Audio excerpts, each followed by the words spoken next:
Welcome to this episode of the Twin Sister Docs podcast. I am Dr. Delina Wardlaw, board certified family medicine physician, and I am Dr. Elena McDonald, board certified general pediatrician. And once again, we would like to thank all of our viewers, and we would like to welcome any new viewers who are joining us today. Dr. Wardlaw, today we're going to discuss heart health.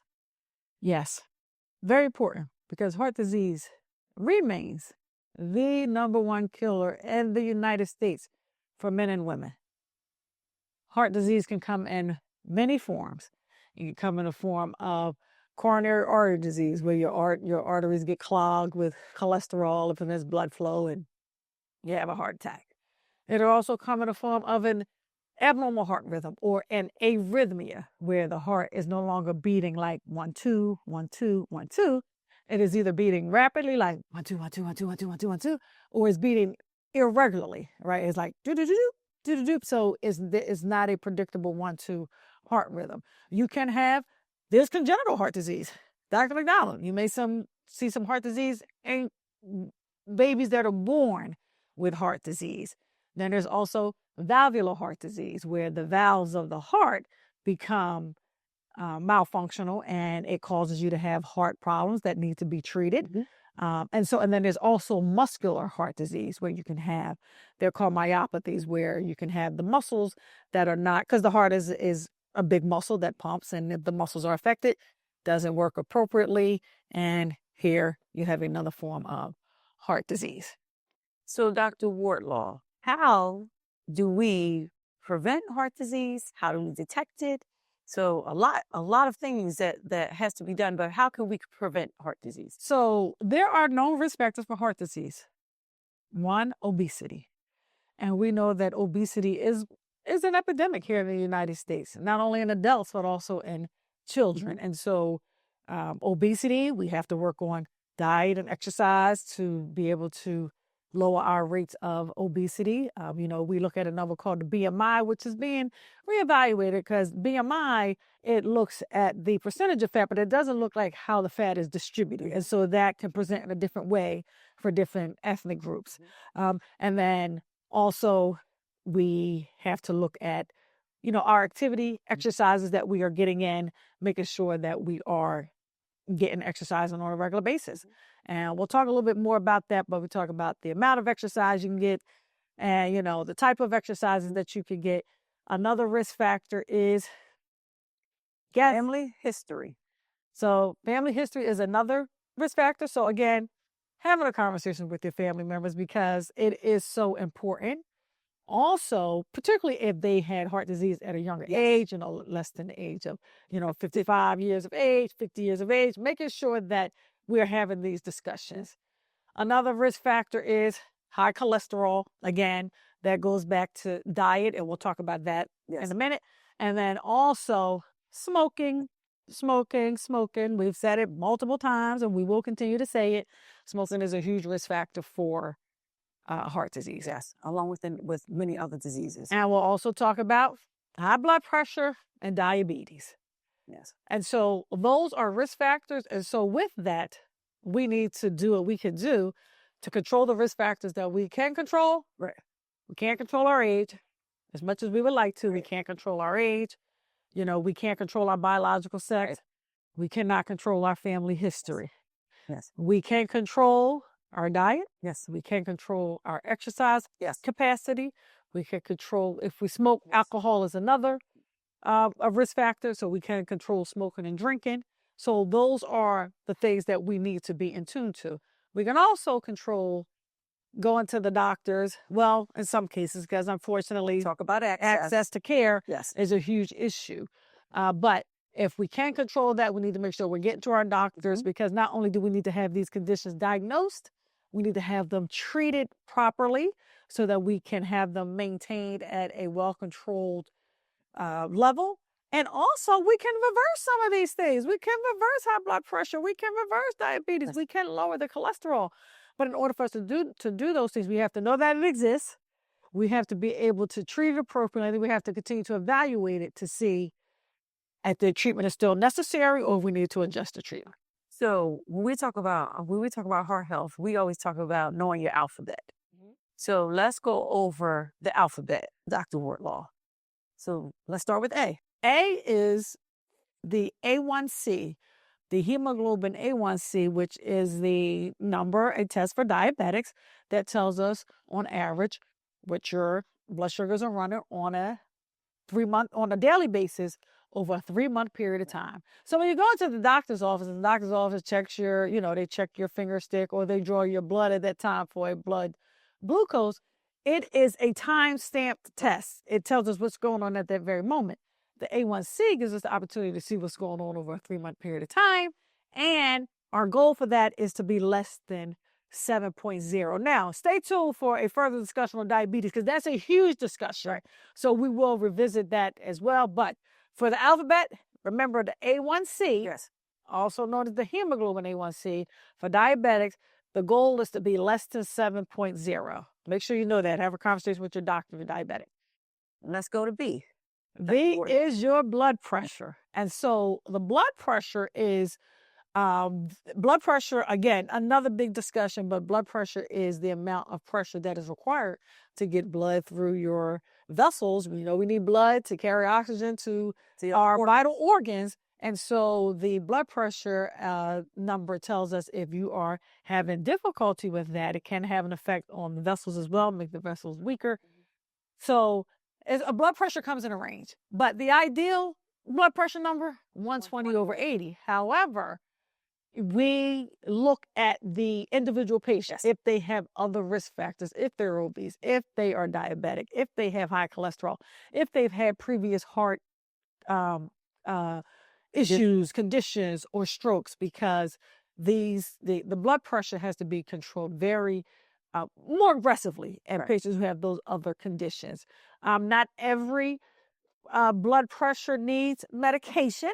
We can focus on the diet. And again, that involves reading labels, looking at, you may hear what is called a DASH diet or a low salt diet, where it gears you to a low amount of sodium in your diet, which can have an effect on your blood pressure. So we want to make sure that we're doing that. And that diet usually limits your sodium intake anywhere to about 1,500 to about 2,000. Okay. Milligrams a day. So be mindful. But you got to read the label to know what you're getting. You have to know what you're eating. Okay. And then also getting to the doctor and get your blood pressure checked. But also you have the ability to do blood pressure checks at home, right? And so we're going to talk about that because sometimes your blood pressure can be elevated in the doctor's office, but it could be normal at home. And the only way we're going to know that is if you check the numbers, and we call that white coat syndrome. That white coat hypertension syndrome is real, but the only way that we know that it exists is if we are able to monitor blood pressures outside of the doctor's office. Exactly. So we can have a comparison. So with that being said, we do want to make sure that when you have a conversation with your doctor, if you do have a blood pressure cuff at home, making sure that you are measuring it appropriately. Right. And there are 2 types of blood pressure cuffs, which I'm going to show you right here. There are digital blood pressure cuffs. And then there are the manual blood pressure cuffs. Yes. And to get an accurate blood pressure reading, certain things you have to do to make sure you have the best reading. Yes, we want to make sure that you are sitting with your feet on the floor, your legs uncrossed, making sure that you are not having a conversation, you're talking, that can increase your blood pressure at some points. I want to make sure that a lot of times you come into the doctor's office, you rush right in, they check your blood pressure, and it's a little bit elevated, and then oftentimes they'll repeat it because you need time for it to relax. When you're at home, making sure that you have your arm at heart level, meaning that it's elevated. Right. So if you have to put it on top of a table to tabletop, counter, so that it is elevated so that you can get an accurate reading. Yes. I will say that for the home monitors, the wrist cuff, the digital wrist cuff is less accurate than the arm cuff. So if you can, make sure that you get an arm cuff. If you are purchasing blood pressure cuffs, if for some reason your insurance doesn't cover it, you can go to a website called Validate BP, so that you know that it is a blood pressure cuff that has been vetted to make sure that it works appropriately, because in this day and age, anybody can sell anything. So you want to make sure you're getting one that is adequate and accurate. Okay. And so what I'm going to show you is how to take a blood pressure, Dr. McDonald. So if you don't mind, can you take your coat off, Dr. McDonald? Yes, and I'm ready. Feet on the floor, sitting up. I'm going to take my coat off so we can get this blood pressure checked. All right, so this right here is a manual blood pressure cuff. But in order for me to do that, I have to have my trusty #1 tool, my stethoscope. And so we put this on, Dr. McDonald, and you want to make sure that you put the cuff on appropriately, and you want to make sure that is the appropriate size. Right. If it is not the appropriate size, if the blood pressure cuff is too small or too big, it will cause you to have a false reading. Either too high or too And the low. blood pressure cuff typically tells you if you need to get a larger cuff or if you need to get a smaller cuff, so you don't have to guess. This right here, I'm just going to put this right here, Dr. McDonald. And then we're going to check the blood pressure. Okay. To be at heart level. Arm is up, heart level. No talking, Dr. McDonald.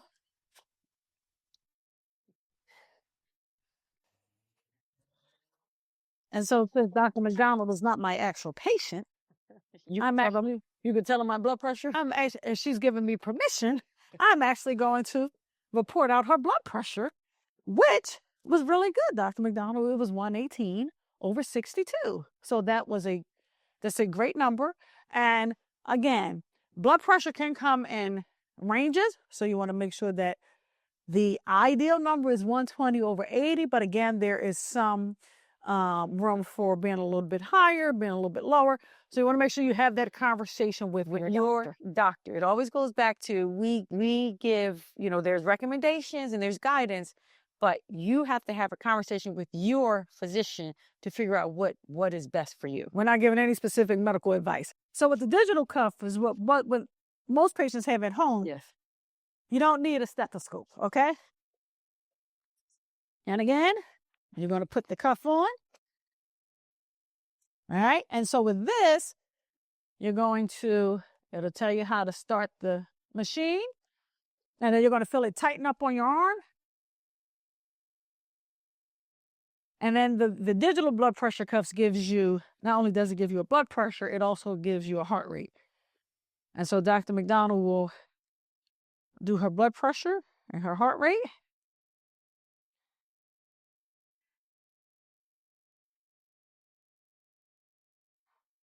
And sometimes the machines will beep once it gets to. And so for Dr. McDonald, now this number here, her blood pressure is 126/72. Now, sometimes you can have a slight difference in the digital versus the manual blood pressure cuff. So sometimes you go into the office and your doctor will have one number, you may have a number. That is okay as long as there's not a drastic difference. And your doctor, again, will talk to you about that as well. Okay? All right. Thank you very much, Dr. McDonald. All right. Thank you for allowing us to use that demonstration. So again, blood pressure is a key risk factor for heart disease. So you want to make sure that we are controlling that and making sure that we are treating it as necessary. Treatment does not always mean medication, but it may mean medication. And so again, we don't give medical advice here, of course, and we can't prescribe you anything anyway. But if your doctor is recommending that, then you need to consider it, strongly consider it. Yes. Okay, because not only does blood pressure affect heart disease, it can also affect strokes. Yes. One of the number one reasons why people lose their kidneys and have to wind up on dialysis. We'll have another conversation about high blood pressure because again, it's a detailed conversation. Right. But a big risk factor for heart disease. All right. So that's blood pressure, Dr. McDonald. Let's talk about C. C is your cholesterol. The good, the bad, and the ugly. Right. So there's your total cholesterol, there is your good cholesterol, and there is your bad cholesterol. And again, your numbers can change. The recommended number can change based on the conditions that you have, particularly that bad cholesterol. Patients who have heart disease or diabetes or have had a stroke, their numbers are controlled much more aggressively. So they have a different target. But in general, for the general population, the cholesterol, your total cholesterol should be less than 200. Your bad cholesterol should be less than 130, and your HDL, which is your good cholesterol, that should be above 40. And that's in general. And the bad cholesterol is also known as the LDL. Yes. Also known as the LDL, puts you at higher risk for heart attack and stroke. So again, you may not know what you're not going to know what those numbers are if you are not having them checked. And when you have them checked, the most accurate way that we check it is if you have your fasting, your labs done on a fasting test, meaning that you have not had anything to eat or drink except water for 8 hours before the test. Yes. So with that, we usually recommend that you come in the morning, you slept nothing 8 hours, to drink after midnight. Nothing to eat or drink after midnight except for water. You come in and get the blood drawn. And we also screen for cholesterol in our pediatric patients also. Mm-hmm. So we'll do a routine screening between the ages of 9 and 11. And then and that's for all of our patients. And then we'll also, screen our patients who are overweight or obese. We may screen them other times also. But we certainly start to screen between the 9 and 11 age for all of our patients to check for cholesterol. And what I explain to my patients is my pediatric patients, if your cholesterol is elevated, it is putting little deposits in your arteries. It is hard for the body to pump blood. So picture I paint for them. You walk outside of your house on a summer day. How easy is it to walk down the street? Very easy. You walk outside of your house after a snowstorm that dropped 10 inches. The roads haven't been plowed. The streets haven't been shoveled. How hard is it to walk up that street? It becomes much more difficult. You're going to use much more energy.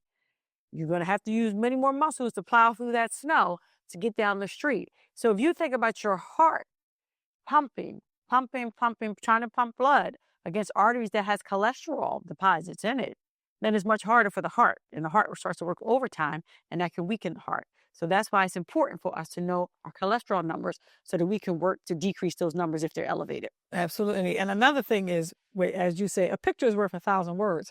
And an analogy that I typically use is if you are trying to get to the airport and you need to get on 76 and it's jam-packed, the likelihood of you getting to the airport in a timely manner is slim to none. So you have to work to make sure that you got to think of it as your vessels or a traffic jam. You have to make sure that the traffic jam is not occurring. So you have to decrease whatever is causing the jam, whether it's cholesterol, whether it's diabetes, you have to, blood sugar, whether elevated glucose. You have to make sure that we are working to clear the traffic jam. So be mindful of that.